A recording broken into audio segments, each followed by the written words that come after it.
name's Liz Garnett and I'm here with Alexandra le Rossignol. Hello, Liz.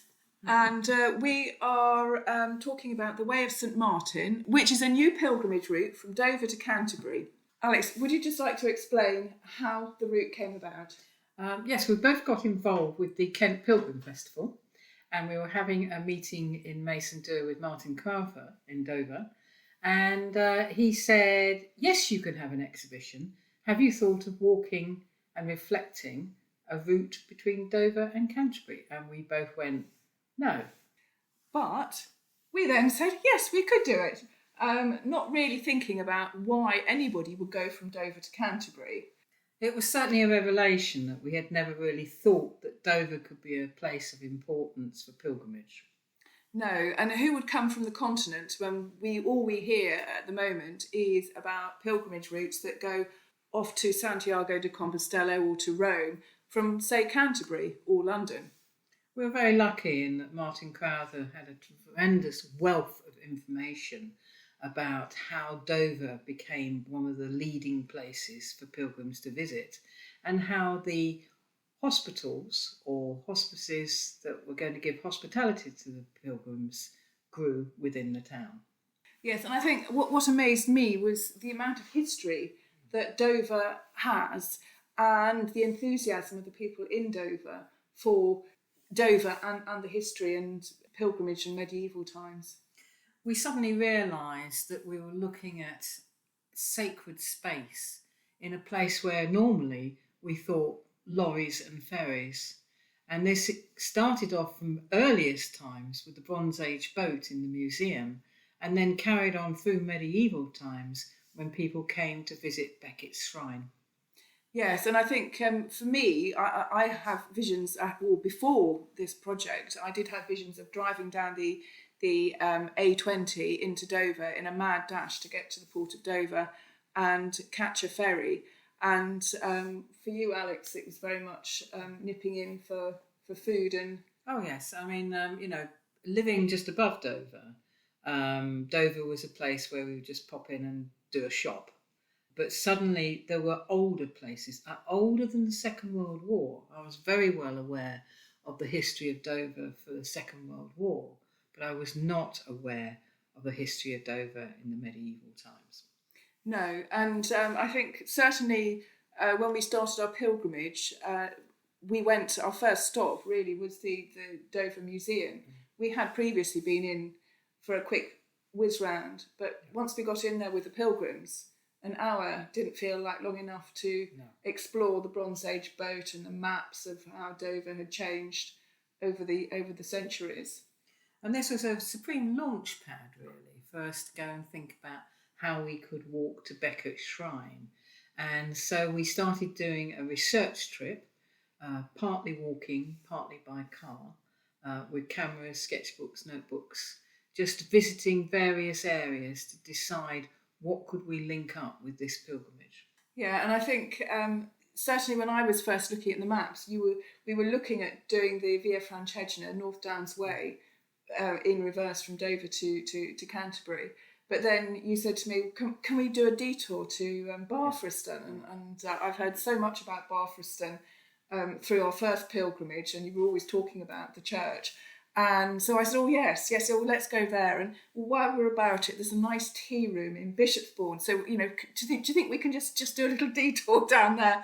Because really, on the journey from Canterbury to Dover, there is very little in the form of somewhere to stop and eat.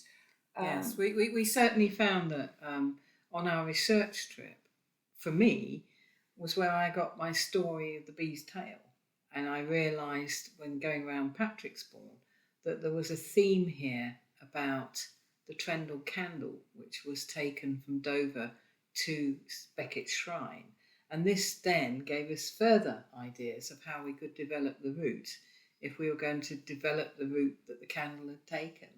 And so we interwove the North Downs, the Via Francigena, our own routes, the Greenway through Dover, the River Dower, and following the Nailbourne as well. So it's, although for us it's a lot about people and the stories, but it's also the landscape, which is so easy to miss unless you stop and you walk. And I think if we go back to the title, we decided to call it The Way of St Martin.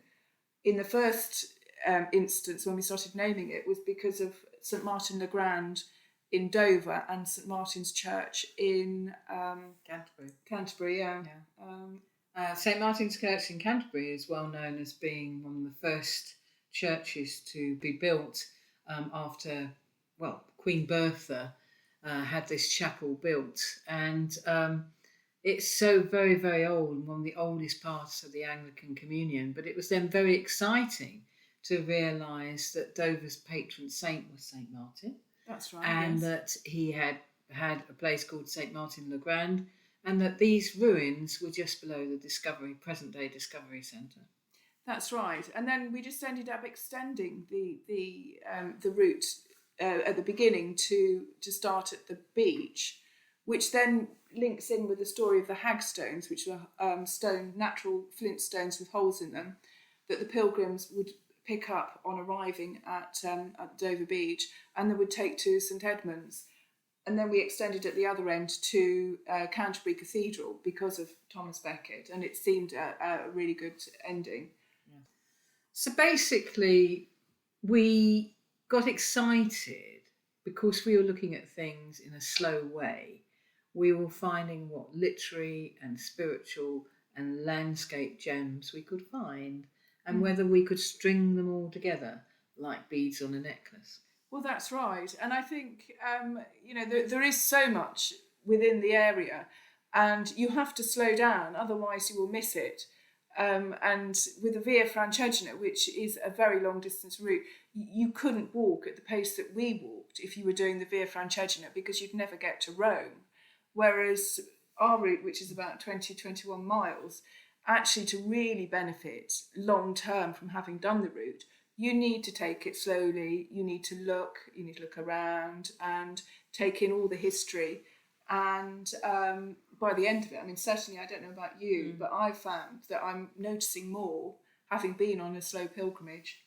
I think for me there were high spots, and the high spots were discovering the chapel of St Edmund and its link with St Richard of Chichester, and the pilgrim visiting that. Research about bees and the Trendle Candle, and then also the excitement of realising that just off the A2 above Kingston there had been found this wonderful treasure trove of the Kingston brooch, which was buried with a queen or a princess, and it was just magical. And you just think, I didn't know that there were all these Saxon and older remains in these hills that we can see as we zoom up from A2. Well, that's right. That's the thing with the A2 is you drive either way and you don't see anything. Yeah. It splits the landscape, the A2, and so one of the difficulties with the route was trying to find ways of getting over or under it without getting run over. Yes, and luckily they've built a horse bridge from coming off Barham Downs into Kingston, which is where we found all the history about the Kingston brooch in the church there. Yeah. And that was fascinating, and I think that was one of the main female influences we found on the route. Yes. Going into Canterbury, there's obviously, you've got Aphra Behn and Mary Tortle, the writers. And Bertha. Oh, of course, and Bertha. You can't miss Bertha because of her big statue in wooden screen. That's right, although our route doesn't quite take you there. You have to do a slight detour. You have to do a slight detour to find her, but she's definitely there. That's right, yes. And obviously her presence is there at St Martin's Church. And the fact that she would have walked from St Martin's Church to what are now the ruins of St Augustine's Abbey. That's right. And you had this feeling of this strong woman striding down the hill. That's right, and so you notice that with the statue. Yeah. I think there's so much there that you can then go on and research, isn't there? Yes, wall paintings in Bishopsburn. Yes. The wonderful wall paintings and the witches' marks, the circular, looking a bit like one of those spiral graph things we used to have when we were younger, that would be webs that would hopefully stop anything evil from entering the building, would catch the foot of a sprite or a goblin or whatever. And the same idea with the hagstones, that because the hagstones are worn out, the holes are worn out by water, evil cannot travel on water, witches can't travel in the water, so it makes it holy. So it's just really interesting. All the stories we learned informed how we walked. Well, that's right. And then, of course, walking with artists who walk at different paces. I think that I think was quite important, because we could have all walked at a good pace, and I'm talking about 3 miles an hour being a good pace, and we found that actually we were walking at about 1 mile an hour because people were stopping and looking. And I think having people moving more slowly, if you are a fast walker, that does help to slow you down, and then you start to see more. Somebody from the group discovering the Ordnance Survey marks. Oh, that's right. Yes, on church walls. Yes, on bridges. Yeah, trig points that link up with the Ordnance Survey, and never ever seen them before. No. And then I think Temple Church as well. We walked into Temple Church, the church at Temple Ewell, and I knew that there was a Templar cross there, because it had been a Templar church. And I walked right through the door, excited to see that it was open, and we were all around the church, couldn't find it.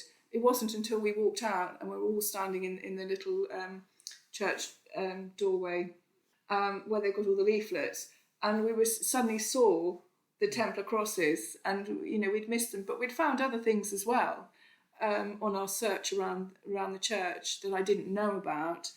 And I think that's the thing, is when you're going with somebody else, somebody will see something and they will point it out, and then you will see something and you point that out to them. So it is a much richer experience. Yeah. So and a real mixture between sort of history and buildings and landscape. Certainly St Andrew's Church in Dover, with this amazingly old propped up yew tree. Things go back for such a long time. Yes, and I think that then gets you to think about your own mortality and lifespan, because there's also the cedar tree in Kersney. And that's what made me remember the St Andrew's one, because I suddenly thinking of Kersney when we went in there. And it's also about the unexpected. I mean, we arrived at Kersney, which is a place where many people have tea, coffee, kids play, people paddle in the streams, swans swim in regattas, to find a man standing there with a barn owl. Yes. Oh, that was lovely. And the barn owl was eyeing a rat that was behind a stone by the water. Yes. And I think it's so easy to miss things like that. And, when we arrived at, I think it was Shepherdswell Station, in order to come to start the second leg of the journey. So we parked at Shepherdswell, and then we caught the train down to Kersney. And we were stood on the station, and we got chatting to somebody from Canada. And so we were talking to this lady about what we were doing, and all through our journey we've met interesting people.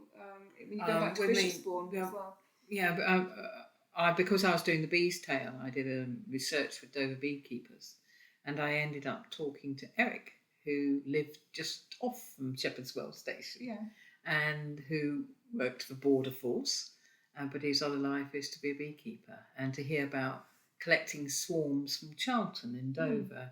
And it was just fascinating, that you just realised that you were linking he was just near the Via Francigena. Yes.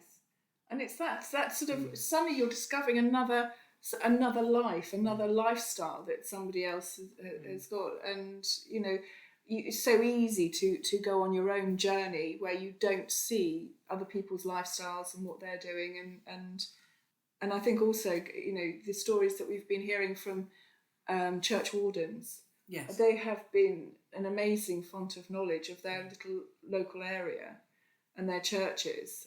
And a chance to be able to try and support them in some way. Absolutely. We've also accepted pilgrim hospitality from Womanswold. Yes.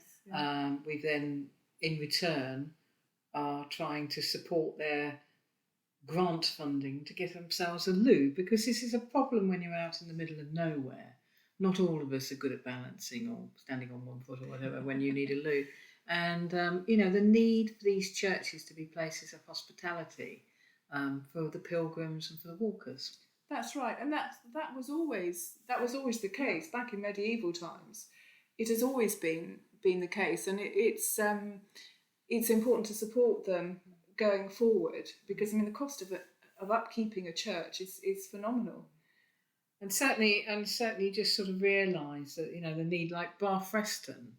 It was a wonderful place that we arranged to be opened up. Sadly, they have to keep it locked because of vandalism, but we were able to go and visit it, and it was very, very special. But to realise that we weren't going off the journey at all. There's many, many years before, in the medieval times, Barfreston had been on a pilgrim's route to Canterbury. That's right, and I think that's another thing that's sort of highlighted, is the different ways you could get between Dover and Canterbury in medieval times. And I looked at maps and going back to the Trendle Candle to work out how that was transported, and the most obvious way it would be Watling Street. Watling Street.